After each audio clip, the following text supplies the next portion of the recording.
dan fungsi sosiologi. Dalam setiap bidang ilmiah, terdapat perbedaan antara ilmu murni dan ilmu terapan. Ilmu murni merupakan pencarian pengetahuan. Segi penggunaan praktisnya tidak menjadi perhatian utama. Sementara itu, ilmu terapan merupakan pencarian cara-cara untuk menggunakan pengetahuan ilmiah guna memecahkan masalah praktis. Seorang sosiolog yang melakukan penelitian tentang struktur sosial suatu masyarakat pedesaan sedang bekerja sebagai seorang ilmuwan murni. Akan tetapi, ketika penelitian itu diteruskan dengan studi tentang cara mencegah feodalisme di daerah pedesaan itu, maka penelitian tersebut menjadi ilmu terapan. Kita lihat kegunaan sosiologi. Dalam hal ini, fungsi sosiologi sangat dibutuhkan terutama berkaitan dengan penelitian, pengolahan data, dan perencanaan kebijakan yang menyangkut kepentingan masyarakat. Yang pertama itu ada untuk pembangunan.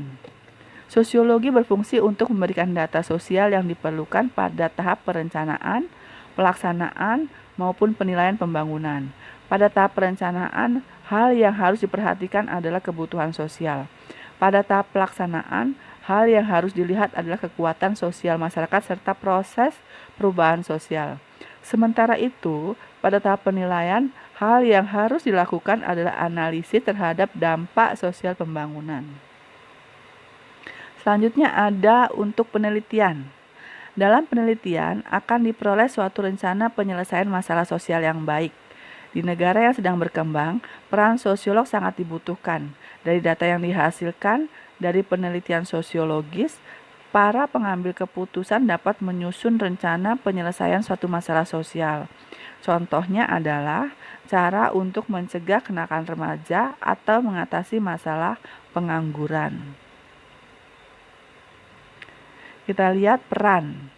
Sebagai ahli ilmu kemasyarakatan, para sosiolog sangat berperan dalam membangun masyarakat, terutama di daerah yang sedang berkembang.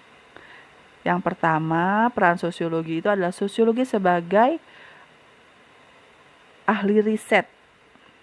Seperti ilmuwan lainnya, para sosiolog berfokus pada pengumpulan dan penggunaan data. Oleh karena itu, para sosiolog melakukan riset ilmiah. Tujuannya adalah untuk mencari data kehidupan sosial masyarakat. Yang kedua, sosiolog sebagai konsultan kebijakan.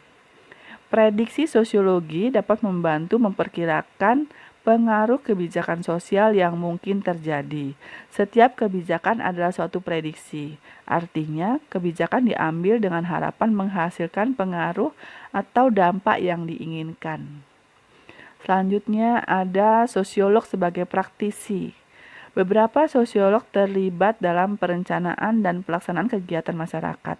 Mereka memberi saran-saran baik dalam penyelesaian berbagai masalah hubungan masyarakat, hubungan antar karyawan, masalah moral, maupun hubungan antar kelompok dalam organisasi.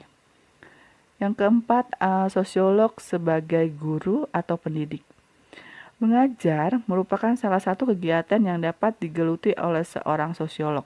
Sebagai seorang pendidik, sosiolog berperan dalam mengajarkan dan mengembangkan sosiologi sebagai ilmu di berbagai bidang dengan memberikan contoh-contoh yang terdapat di masyarakat.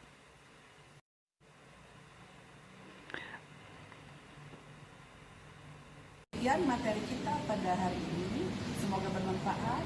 Terima kasih. Wassalamualaikum.